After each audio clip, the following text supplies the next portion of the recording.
President Rodrigo Duterte forms a 3-member committee to dialogue with the Catholic Church and other religious groups following his controversial remarks about God being stupid.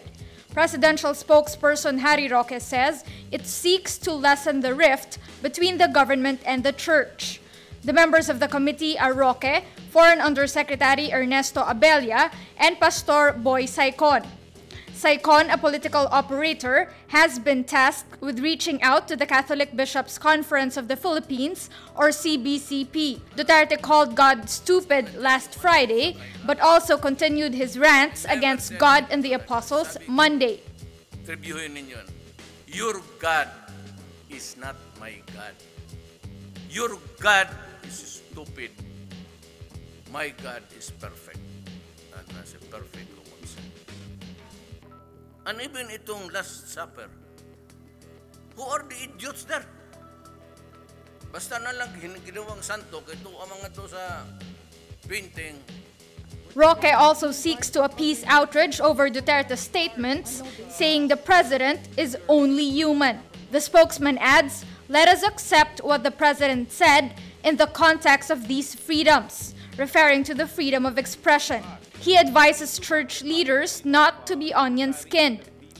In a Facebook post, Caloocan Bishop Pablo Virgilio David asks, how can he be a president for all Filipinos if he does not have respect for the Catholic faithful? Lingayen Dagupan Archbishop Socrates Villegas also says Duterte must have received so much rejection in the past that he blurts out so much hatred now. He asks the faithful to pray for the president. The Philippine Council of Evangelical Churches, or PCEC, also says it finds Duterte's tirades completely inappropriate. It adds, "History teaches us that religious intolerance can lead to animosity and violent conflict." Human Rights Watch, or HRW, slams the anti-tambay campaign as another effort to target poor Filipinos. In a statement, HRW Deputy Asia Director Philip Kine says this campaign threatens to re-traumatize residents of communities already terrorized by drug war executions. He adds the Philippine National Police is conducting a crime prevention campaign that essentially jails low-income Filipinos for being in public.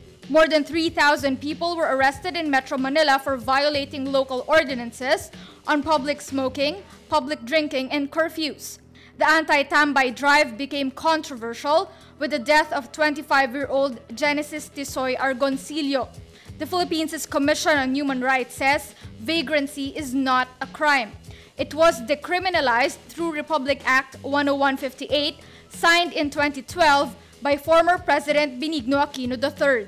In a statement, the CHR says, this causes stigma and discrimination because it punishes based on social status, mode of life, and reputation. President Rodrigo Duterte says tambays or loiterers below 18 years old should be taken into police custody for their own protection. So 18 and below are minors. You take them into custody not to arrest them, but for their own safety, to protect them. The president says detaining minors is within his mandate as parent of the nation.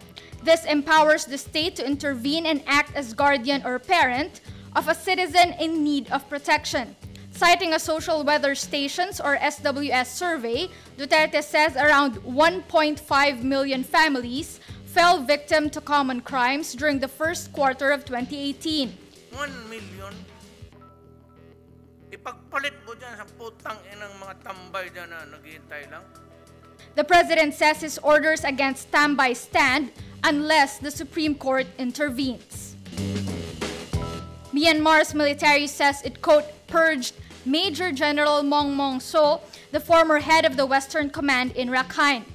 In a Facebook post, the military says his removal was to inspect his responsibility over his weakness while working for Rakhine state stability. Mong Mong So is also the target of U.S. sanctions last year over the Rohingya crisis. Myanmar is accused of waging a crackdown in Rakhine state that forced 700,000 to flee. The United Nations and major Western powers say the crackdown amounts to ethnic cleansing. The country's de facto leader, Nobel Peace Prize winner Aung San Suu Kyi, faces global criticism for not standing up more for the Rohingya. Apple acknowledges the problem with its keyboards and is now extending warranty coverage for problematic devices. A class action lawsuit in May alleged Apple was selling MacBooks with faulty keyboards and had known the problem even before the launch. MacBook models exhibiting any of these types of behaviors will be repaired for free. Letters or characters repeat unexpectedly, letters or characters do not appear, and keys feel sticky or do not respond in a consistent manner. These MacBook models are part of the extended warranty.